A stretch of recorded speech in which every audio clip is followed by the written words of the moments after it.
இயேசு கிறிஸ்துவின் நாமம் மகிமைப்படுவதாக.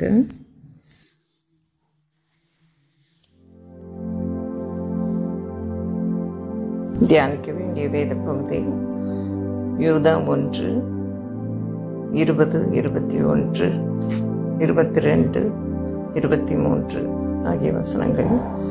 நீங்களோ பிரியமானவர்களே, உங்கள் மகா பரிசுத்தமான விசுவாசத்தின் மேல் உங்களை உறுதிப்படுத்திக் கொண்டு பரிசுத்த ஆவிக்குள் ஜெபம் பண்ணி தேவனுடைய அன்பிலே உங்களை காத்து கொண்டு நித்திய ஜீவனுக்கு ஏதுவாக நம்முடைய கர்த்தராகிய இயேசு கிறிஸ்துவினுடைய இரக்கத்தை பெற காத்திருங்கள்.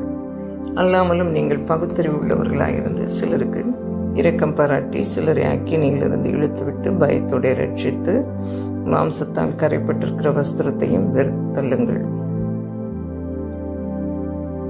இந்த யூதா புத்தகத்துல யூதா எழுதின நோக்கமே சபை விசுவாசிகள் பாதுகாக்கப்பட வேண்டும் என்ற நோக்கத்தோடு எழுதியுள்ளதை பார்க்கிறோம்.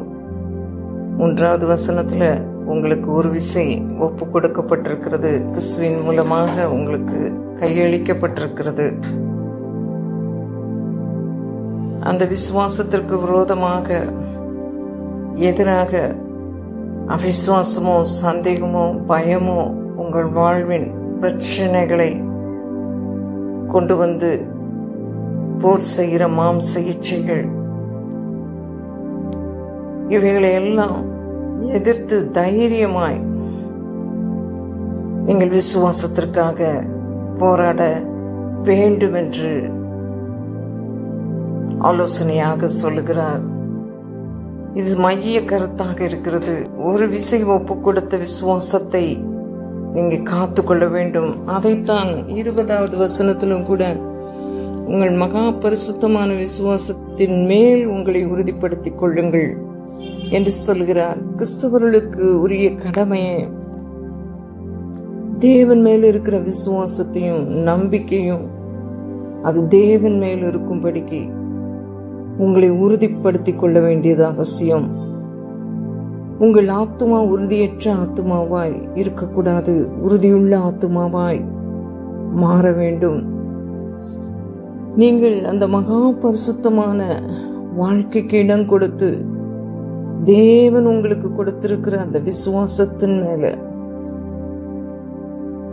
நீங்க உறுதியா இருக்க வேண்டும் என்று தேவன் விரும்புகிறார். அந்த பரிசுத்தத்துல நீங்க வளர வேண்டும்.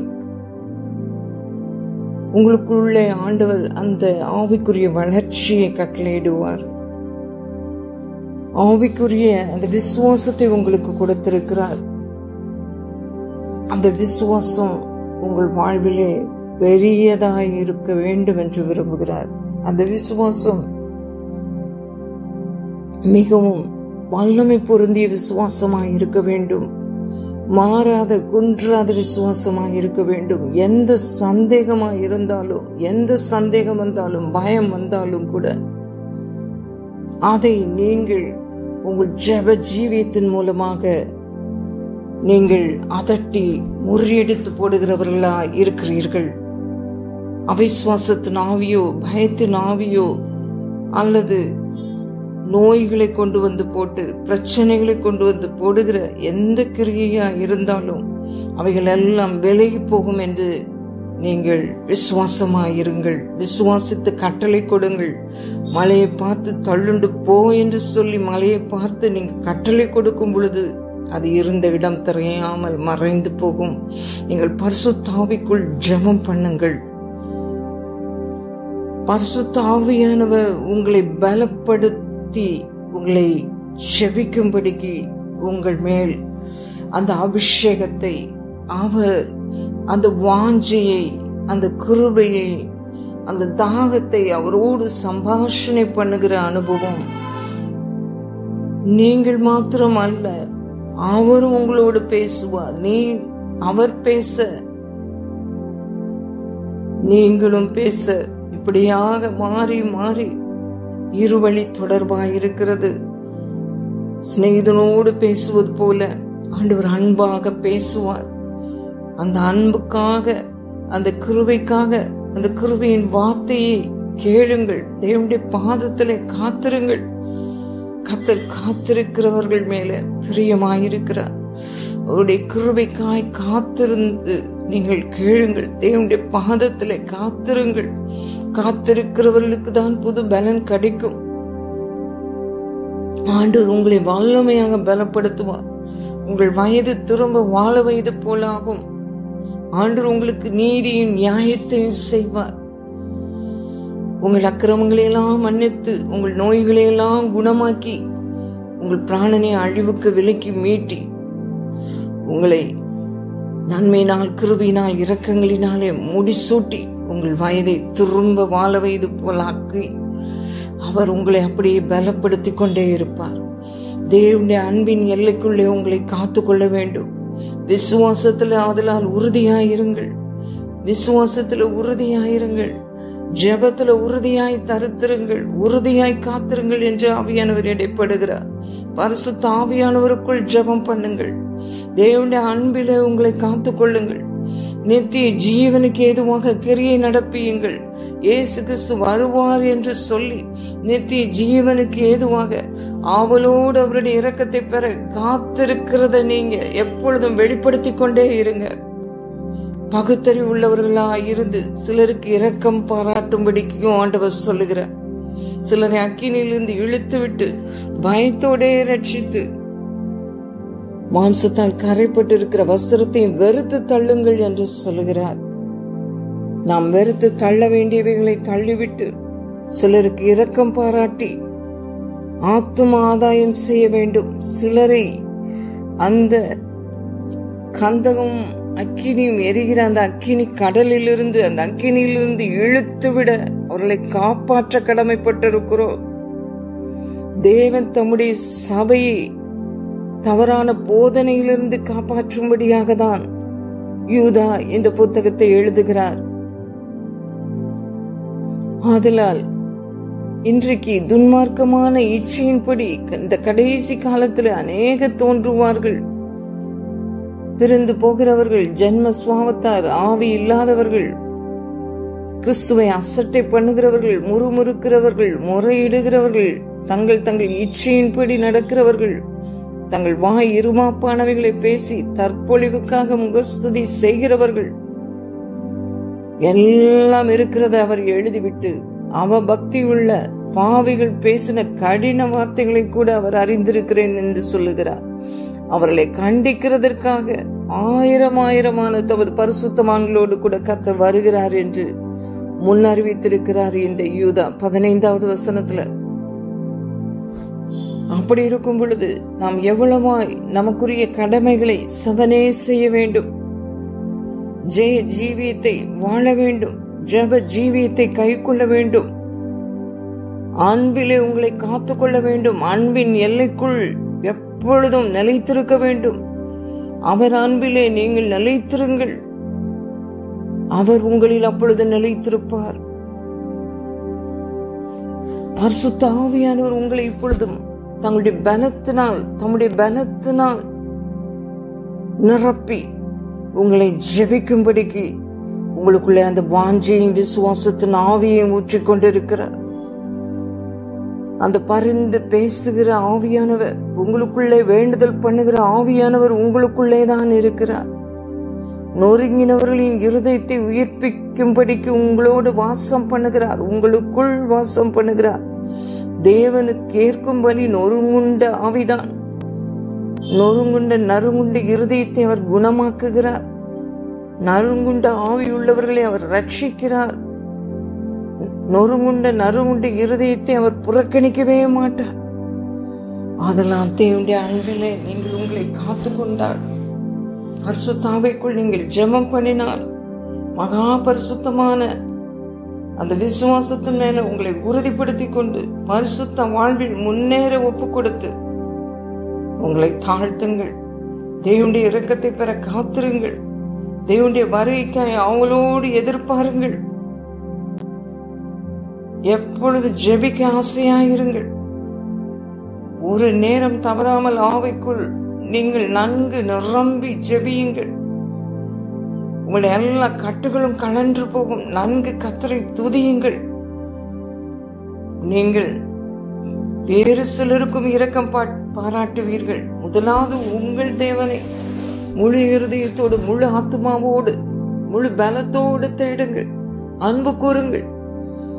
உங்களை நேசிப்பது போல பிறனையும் நேசிக்க வேண்டும் என்று வேத பிரமாணம் சொல்லுகிறது. அதனால் பிற ஆத்மாவுக்கும் இரக்கம் பாராட்டி சிலருக்கு ஆண்டவருடைய அன்பை அறிவித்து எப்படியாயிலும் எரிகிற அக்கினியிலிருந்து, அந்த நரகாக்கினியிலிருந்து அவர்களை இழுத்துக் கொள்ளுவதற்கு, காப்பாற்றுவதற்கு நீங்க பிரயாசப்பட வேண்டுமே. உங்கள் ரட்சிப்பு நிறைவேறுவதற்கும் பிரயாசப்பட வேண்டும். மேலும் நீங்கள் இவ்வளவு பெரிதான ரட்சிப்பை குறித்து நீங்கள் கவலையற்று இருப்பீர்கள் என்றால் எப்படி தண்டனைக்கு தப்புவிக்கப்படுவீர்கள் என்று எபிரேயர் ஆக்கியோன் சொல்கிறார். அற்புதங்களினாலும் அடையாளங்களினாலும் வசனம் உறுதிப்படுத்தப்பட்டிருக்க இவ்வளோ பெரிதான ரட்சிப்பை குறித்து கவலையற்று இருக்கக்கூடாது. உங்கள் ரட்சிப்பு நிறைவேறுவதற்கு பிரயாசம் எடுங்கள். ஆண்டவர் நிறைவேற்றி முடித்தவைகளை பாருங்கள். அவர் உங்களுக்குள் தான் வாசம் பண்ணுகிறார்.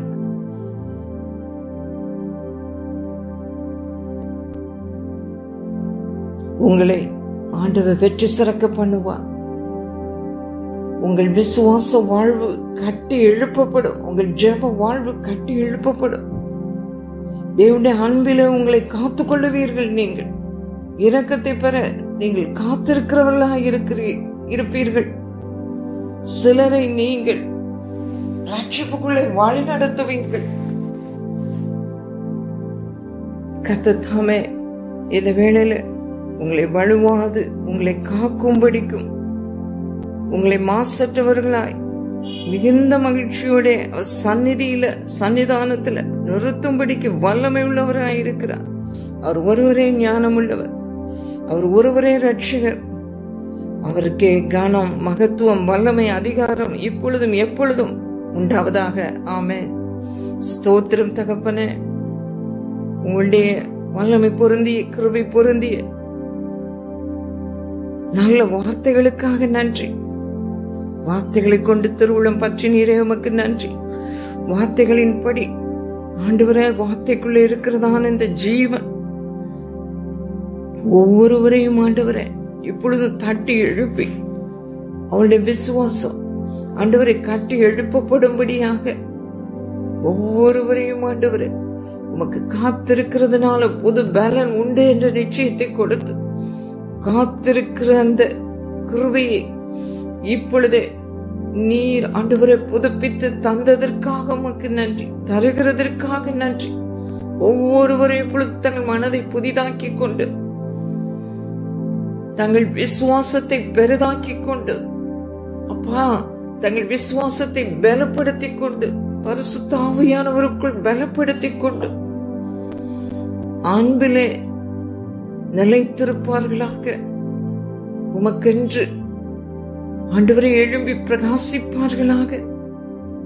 உமக்கென்று மற்றவர்களுக்கு இரக்கம் பாராட்டுகிற அளவுக்கு உங்கள் கிருபையில நிலைத்திருப்பார்களாக. எஸ், அநேக கிருபையை புரட்டி பக்தியற்ற அநேகர் காணப்படும் பொழுது ஆண்டவரே கிருபையின் ஆவியை அசட்டை பண்ணாதபடிக்கு, நிந்திக்காதபடிக்கு ஓ உம்முடைய கிருபையே ஆண்டவர் அப்பா, விலையேற பெற்ற அந்த கிருபை அப்பா யாரும் ஆண்டவரை காலின் கீழ் அல்ல, ஒவ்வொருவரும் அந்த விலையேற பெற்ற விசுவாசத்தையும்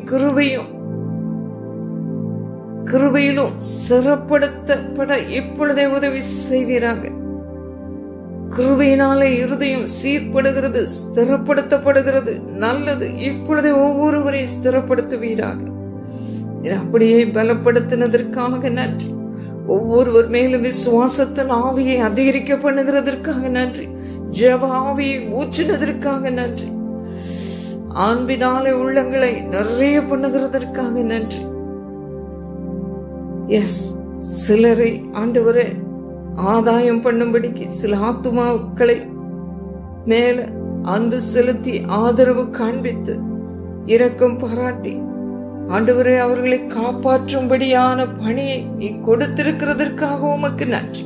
ஒவ்வொருவரும் தங்களுக்குரிய கடமைகளை உணர்ந்து செய்ய உதவி செய்வீராக. ஒவ்வொருவரையும் ஆண்டவரே எல்லா தீமையிலிருந்தும் ஆண்டவரே எல்லா நோயின் கூறுகளில் இருந்தும் விலக்கி பாதுகாப்பீராக. இப்பொழுது விடுதலை கொடுப்பீராக. ஒவ்வொருவரும் மற்றவர்களை விடுவிக்கிறவர்களாக இருப்பார்களாக. ஒவ்வொருவர் மூலமாக ஆண்டவரே ரட்சிப்பு உண்டாவதாக, சுகம் உண்டாவதாக. தங்கள் வாழ்விலும் தங்களுக்கும் ஆண்டவரை ரட்சிப்பை சுகத்தை இப்பொழுதே ஒவ்வொருவரை அடைய செய்வீராக. விடுதலையை இப்பொழுது பெற்றுக் கொள்வார்களாக. அப்படியே செய்கிறதற்காக உமக்கு நன்றி. இயேசுவின் நாமத்தில் பிதாவே.